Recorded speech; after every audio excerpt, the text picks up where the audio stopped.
Never let yourself be the victim.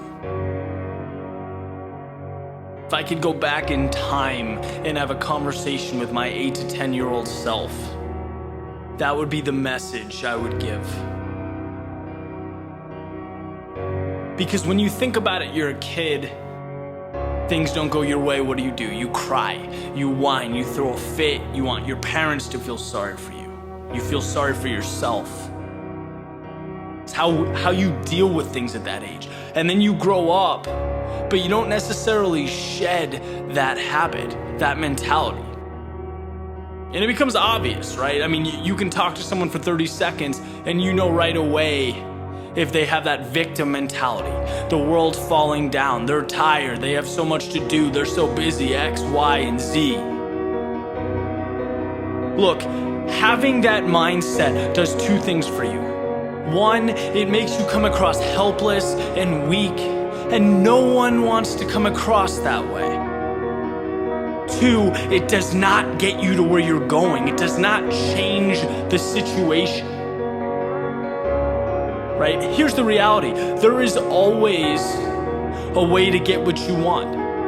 There is always a way to position yourself to move away from what you don't want. You can quite literally become what you want to become, but you cannot look at life like it's this problem, like it's against you. The ball is in your court.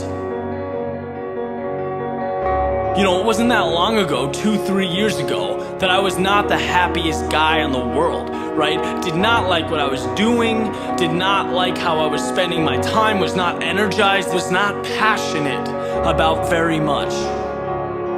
But the time came where I didn't want to live like that.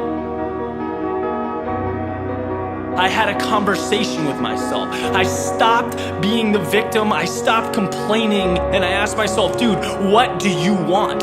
What is your purpose? What is your goal? Who do you want to become? And I literally made the decision and walked away a different person.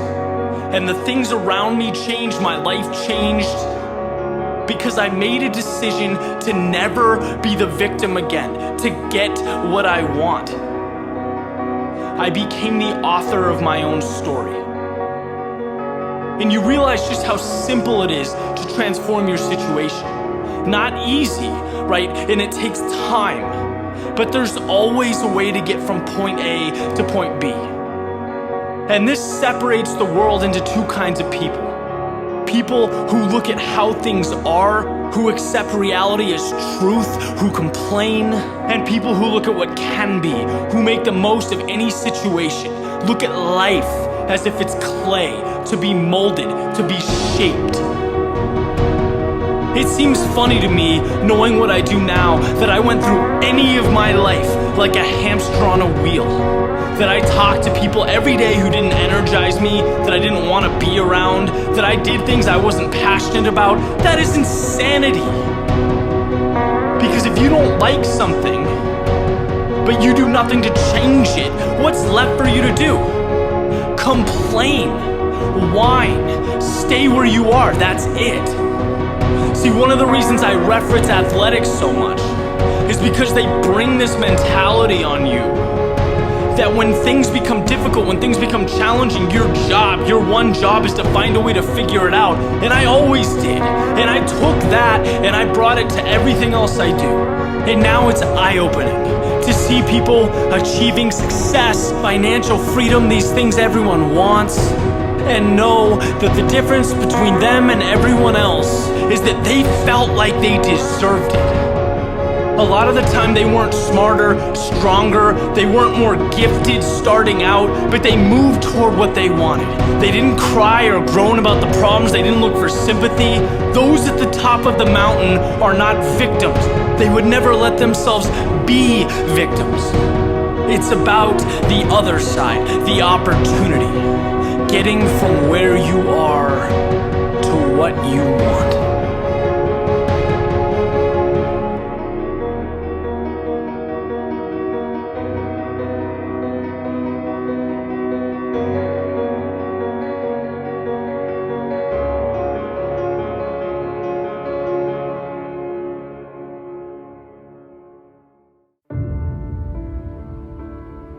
There's a story about some frogs.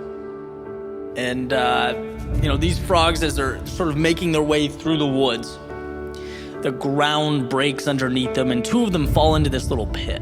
Way, way, way down. They tumble, and eventually they hit the bottom. They're looking up, and they're realizing how far they've fallen, right? Moving around, panicking, essentially coming to grips with the situation that they're now in.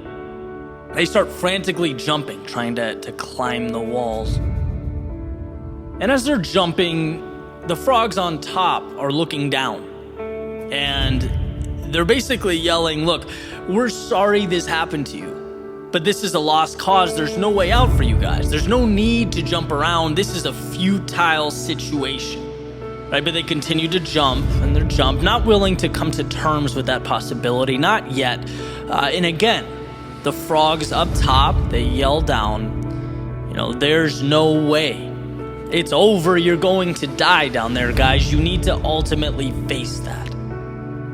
And one of the two frogs in the pit does concede to the situation. He hears the voices, and, he stops jumping and makes his way further down the pit, and he dies. But the second one keeps jumping and adjusting his approach, trying different things. Ultimately, he does get out. He climbs over the ledge, and when he gets to the top, he's confronted by the others. And they come up to him, they ask him, "Hey, didn't you hear us yelling down that the situation was impossible? Didn't you hear us say there was no way out?"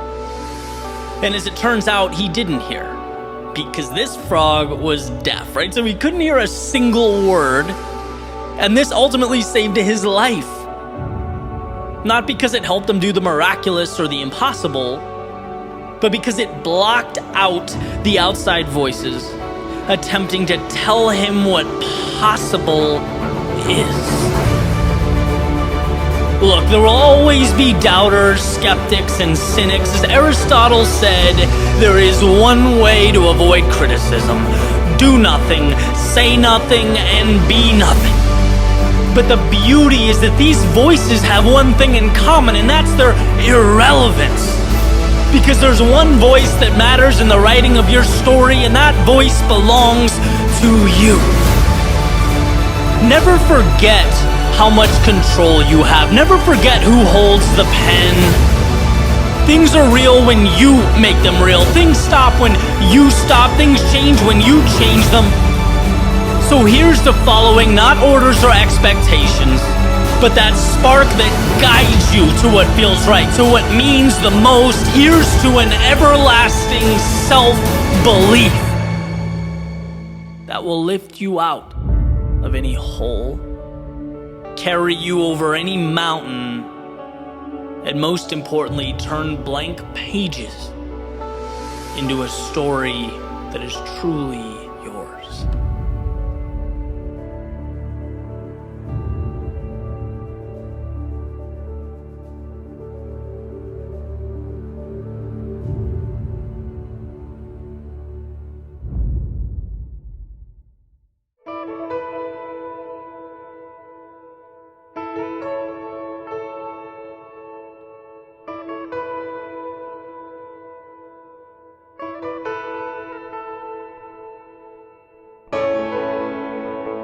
You had a vision to build something that they've never seen before. But they gave it one look and called it insanity. You worked hour after hour for little reward. They watched from a distance and deemed it irrational. You simplified your life until it consisted of only your goal. But amidst convoluted objectives and routines, they declared it a tragedy. You failed and you failed, but you would not give in. And entertained by this struggle, they called you stubborn. Through it all, you never lost faith. They sat back and called it delusional. And then something happened. You succeeded. You succeeded like no one else before. And when you shared your result, they called it genius. When you told your story, they admired the persistence. When you uncovered your knowledge, your learning, your expertise, they asked for advice. See, you provided a blueprint, yet few people follow. Now they call you gifted, lucky, and you shake your head because as you made that climb, something became very obvious to you. This word, insanity, defined as extreme foolishness or irrationality, this is what got you to where you are today. And on the surface, when you took that first step, it was insanity. You left what was known, you were questioned, doubted, you looked inexperienced, you fell on your face. And hour after hour, you prayed that it was not in vain, and some days it felt like it was. But every single day, you left something behind. The things that you'd outgrown, the things that would have surrounded your every move had you stayed in that spot, had you been intimidated by the depths of what they call insanity. But you didn't. You traded them for a chance to get what matters most. And now as you gain perspective, you see what was insane yesterday is now everyday reality. It's what you do without giving it a second thought, and you want more. Just the taste made you want more. To see what's out there, to see how far you can push. That is life.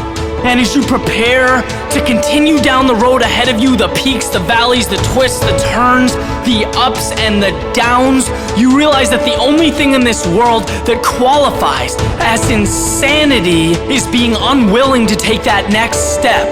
The fear of standing out, of being different, of living a life that was meant for you, that you deserve. Because to disregard that opportunity, oh, the insanity.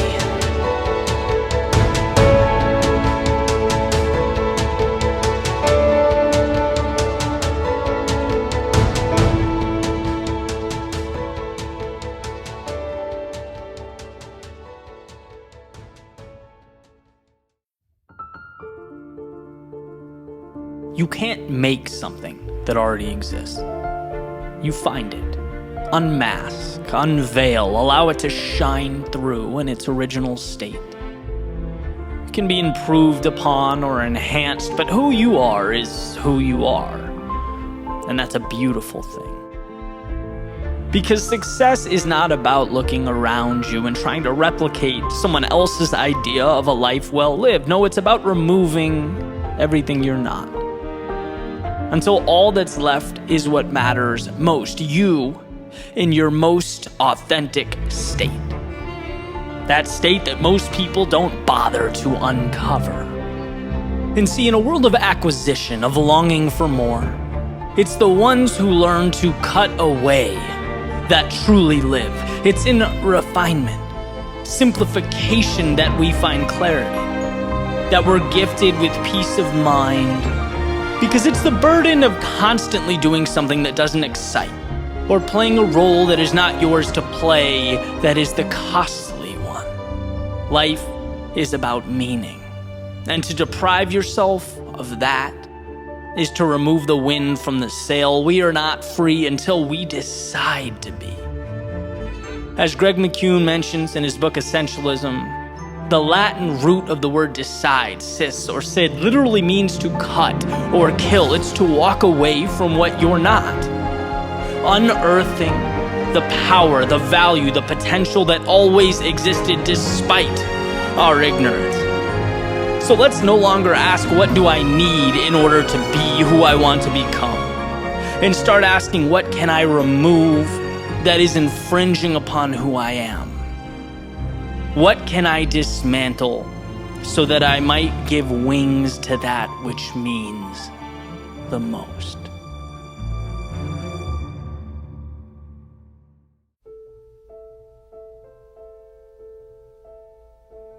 You're right where you need to be.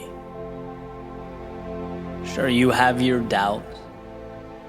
Perhaps you feel tired, alone, fearful.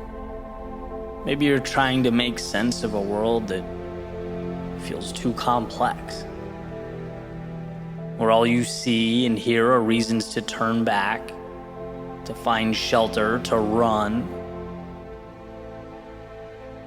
Don't. Regardless of how hard it seems, don't. You are right where you need to be. Turning thoughts to things, making life from dreams. What makes change so interesting, so powerful yet deceptive, is that it comes to us in small doses. Not a tidal wave of transformation, but a slow, steady, rising tide of progress. No one feels the tug of erosion, yet it chips away. And so do you. Removing piece by piece the old you, the world you're moving away from, and piece by piece, you unveil the promise of your becoming. You may not see the whole picture. You may not understand the whole story, but right now, in real time, it's being told. And you are right where you need to be. We just weren't equipped to understand what that looks like. It's never been what you see that makes you uneasy. It's what's missing. That's what hurts. The solutions you wanted, the changes you expected, the finish lines you envisioned. It's the wondering, how long must I wait? Did I make a wrong turn? Is the joke on me? But it's this line of questioning that causes so many to stop, unaware of how close they were, ignorant to the foundation they were standing on. What you need is not a miracle. It's to simply carry on, to keep laying those bricks, because not a one is wasted. And sometimes you don't realize you're on the 80th floor until you look down. That climb can be frustrating, exhausting. It isn't always glamorous, but it's necessary. And strength comes from understanding that truth. You are right where you need to be. The world, it can't take what you refuse to give it, and self-belief is non-negotiable. It's off the table, your most prized possession. So hold it tight, because it'll be needed when the journey feels long and the road impossible. You'll know that you can always take one step forward, and that is the essence of life, of growth, of progress. Think about the steps, the lessons, the self-discovery that led you to this intersection of now and forever. This beginning of whatever you decide comes next.